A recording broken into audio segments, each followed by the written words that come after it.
Joseph n'était qu'un adolescent lorsque tout a commencé. Il était le fils préféré de Jacob, le patriarche d'Israël, et cela posait problème. Jacob ne cachait pas sa préférence. Il offrit à Joseph une tunique multicolore, chose rare, précieuse, un symbole d'honneur. Et ses frères, ils le haïssaient. Mais il y avait autre chose. Joseph faisait des rêves prophétiques. Dans l'un d'eux, il vit des gerbes de blé se courber devant la sienne. Dans un autre, même le soleil, la lune et les étoiles s'inclinaient devant lui. Quand il raconta ses rêves à ses frères, ils ne le supportèrent plus. La jalousie devint colère. Et la colère, trahison.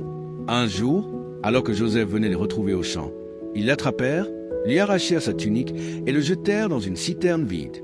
Puis, ils décidèrent de le vendre comme esclave. Le vendre par ses propres frères. Joseph fut emmené en Égypte, enchaîné, humilié, blessé. Et là, sa vie d'esclave commença.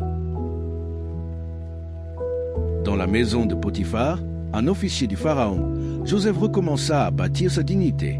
Il était travailleur, fidèle, intelligent. Rapidement, il devint l'intendant de toute la maison. Mais ensuite, l'injustice frappa. La femme de Potiphar fut séduite par lui. Elle tenta de le séduire. Joseph refusa. Et pour cela, elle l'accusa faussement d'avoir voulu l'agresser.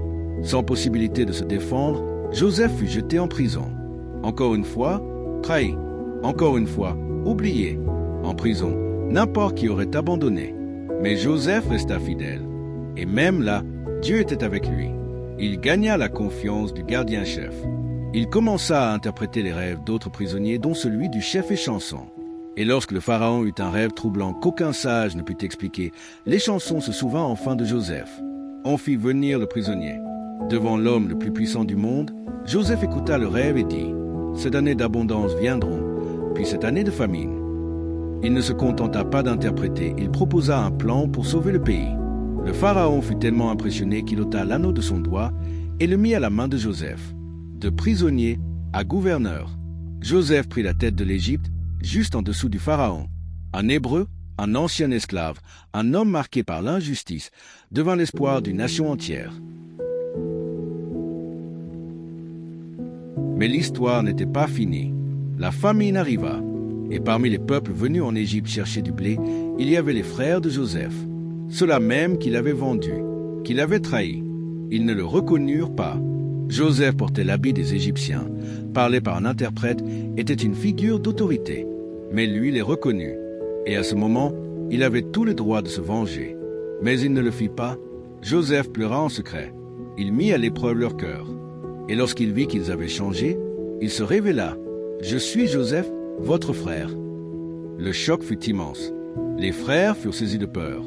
Mais Joseph dit alors une phrase qui résonne encore aujourd'hui. « Vous aviez projeté de me faire du mal, mais Dieu l'a transformé en bien. » Ce n'est pas seulement une histoire de trahison et de souffrance.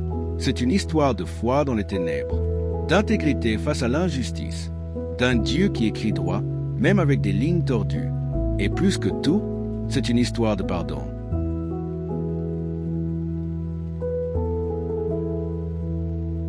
L'histoire de Joseph nous enseigne que la vie ne suit pas toujours le chemin qu'on attend.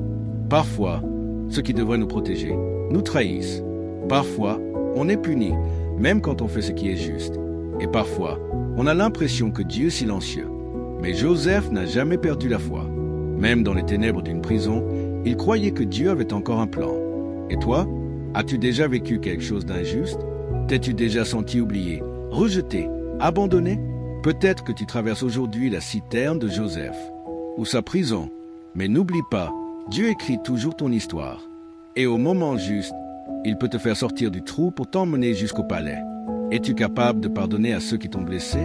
Es-tu prêt à faire confiance à Dieu, même quand tu ne comprends pas ses chemins? Si cette histoire a parlé à ton cœur, écris en commentaire. Dieu est aux commandes de mon histoire. Et partage cette vidéo avec quelqu'un qui traverse un moment difficile. Tu peux être un instrument d'espoir dans sa vie. On se retrouve dans la prochaine vidéo. Et n'oublie jamais, les plans de Dieu sont plus grands que nos douleurs.